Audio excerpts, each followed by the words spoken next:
আমাদের প্রতি কোনো দায়িত্ব পালন করে নাই। তারপরে আমরা কি করছি, নিজের ইচ্ছে আমরা এই জায়গাটা ঠিক করে নিচ্ছি। তারপরে ম্যাম গ্রহণ করতেছে না, এটা ম্যাম গ্রহণ করবে না। তারপরে বলছি ম্যাম তাহলে আপনি ঠিক করে দেন। ম্যাম বলতেছে আমি তাও পারবো না। এরপরে আমাদেরকে ম্যাম বলছে আমার কিছু যায় আসে না, তোমরা পরীক্ষা না দিলে আমি কিছুই করবো না, তোমাদের চেষ্টা তোমাদেরই করতে হবে। তারপরে আমরা শিক্ষা বোর্ডে গেছি, ওনারা বলতেছে ওনারাও কোনো দায়িত্ব নিতে পারবে না।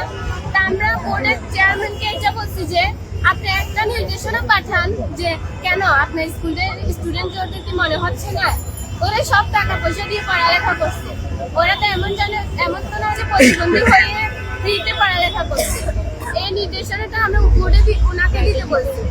এই বাচ্চাদেরকে জন্য আপনারা একটু যদি মিডিয়ারা যদি ধরে এই বাচ্চাগুলোকে কোনো একটা সুরাহা হবে। এরা এই পর্যায়ে আসছে, এখানে এটা কি ব্যর্থ হয়ে যাবে না, কোনো কিচ্ছু বলে নাই। সব হয়েছে, ওরা টেস্ট পরীক্ষা দিচ্ছে, সব পরীক্ষা দিচ্ছে।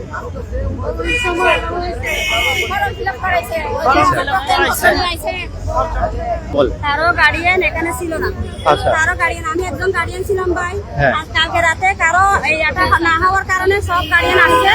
এখন একটা কথা হচ্ছে যে আমি ওই স্কুলে ক্লাস 6 থেকে ক্লাস 10 পর্যন্ত ছেলে মেয়ে পড়াচ্ছি। আমার এক ছেলে এক মেয়ে এখন আজকে বঞ্চিত, এখানে টোটাল 7 জন বঞ্চিত আজকে। তাহলে উনি ক্লাস 6 থেকে বঞ্চিত করলো না কেন? উনি এই টেস্ট পরীক্ষায় ফার্স্ট কেন করাইলো? উনি আবার এগুলো জানে, উনি আবার কেন ফর্ম ফিল আপ কেন করালো? উনি এটাই আমি বলছি আপনার কাছ থেকে আপনি আপনার ইচ্ছা মতো আপনার সুযোগ সুবিধা মতো আপনি লাইসেন্স দেন।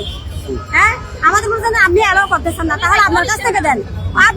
উনি দুম করে দরজাটা বন্ধ করে দিচ্ছে, উনি জানলা বন্ধ করে দিচ্ছে, আমার কথাটা না শুনে।